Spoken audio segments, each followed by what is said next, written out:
Tollywood heroine Rakul Preet Singh పరిచయం అక్కర్లేని పేరు. తెలుగులో స్టార్ హీరోల సరసన నటించింది ఈ ముద్దుగుమ్మ. టాలీవుడ్ లో వెంకటాద్రి ఎక్స్ప్రెస్ మూవీతో ఎంట్రీ ఇచ్చిన రకుల్ చివరిసారిగా కొండపొలం చిత్రంలో కనిపించింది. ప్రస్తుతం బాలీవుడ్ సినిమాలతో బిజీగా ఉన్న రకుల్ తాజాగా ఆసక్తికర కామెంట్స్ చేసింది. ఓ యూట్యూబ్ ఛానల్ కి ఇచ్చిన ఇంటర్వ్యూలో తెలుగు సినిమాల గురించి మాట్లాడింది.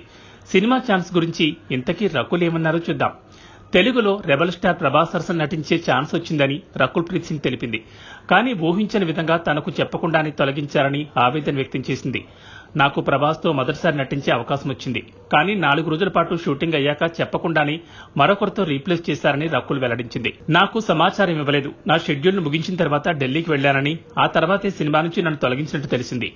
ఈ విషయంపై కనీసం సమాచారం కూడా ఇవ్వలేదని రకుల్ పేర్కొంది. అంతేకాకుండా మరో తెలుగు ప్రాజెక్టులోనూ ఇలాగే జరిగిందని చెప్పుకొచ్చింది. కానీ ఆ సినిమా షూటింగ్ ప్రారంభం కాకముందే తొలగించారని వెల్లడించింది.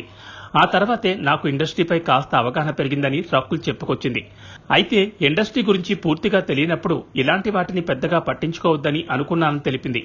కాగా రకుల్ ప్రీత్ సింగ్ 2009లో కన్నడ చిత్రం గిల్లీతో సినిమాలోకి ఎంట్రీ ఇచ్చింది. 2014లో యూరియాన్తో బాలీవుడ్ లోకి అడుగుపెట్టింది. ఆ తర్వాత థ్యాంక్ గాడ్, రన్వే 34, డాక్టర్ జీదేదే ప్యార్దే వంటి అనేక చిత్రాల్లో నటించింది.